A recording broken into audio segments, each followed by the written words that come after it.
এবারে টি-20 ক্রিকেট বিশ্বকাপে বাংলাদেশ ক্রিকেট দলের অংশ না নেওয়া ক্রিকেট প্রেমীদের জন্য অনেকটাই হতাশাজনক ছিল। অন্য দলগুলো যখন টি-20 বিশ্বকাপের মঞ্চে খেলেছে, তখন বাংলাদেশ ঘরোয়া ক্রিকেট লিগ খেলেছে ওয়ানডে ফরম্যাটে। আর এবার ঘরের মাঠে পাকিস্তানের বিপক্ষে বছরের প্রথম ওয়ানডে আন্তর্জাতিক ক্রিকেট সিরিজ খেলতে যাচ্ছে বাংলাদেশ ক্রিকেট দল। এই সিরিজকে সামনে রেখে সোমবার থেকে মিরপুরে আনুষ্ঠানিক অনুশীলন করেছে মিরাজ লিটনরা। বাংলাদেশ দল সবশেষ ঘরের মাঠে ওয়েস্ট ইন্ডিজের বিপক্ষে ৩ ম্যাচের ওয়ানডে সিরিজ জিতেছিল ২-১ ব্যবধানে। সেই জয়ের আত্মবিশ্বাস কাজে লাগিয়ে পাকিস্তানকে হারানো সম্ভব বলে মনে করেন বাংলাদেশ দলের প্রধান কোচ ফিল সিমন্স। এই সিরিজ থেকেই ২০২৭ ওয়ানডে বিশ্বকাপের প্রস্তুতিও শুরু হচ্ছে বলে জানান তিনি।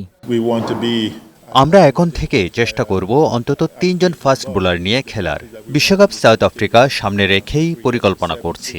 সেখানে আমাদের পেসারদের উপরেই নির্ভর করতে হবে। এদিকে মিরপুরের মাঠে অনুশীলন করেছে পাকিস্তান দলের খেলোয়াড়রাও। সংবাদ সম্মেলনে দলটির প্রধান কোচ মাইক হেসন জানান, বাংলাদেশের বিপক্ষে সিরিজ জয় দিয়ে বিশ্বকাপের ব্যর্থতার দুঃখ ঘুচাতে চায় পাকিস্তান। আশরাফুল আনন, বৈশাখী সংবাদ, ঢাকা।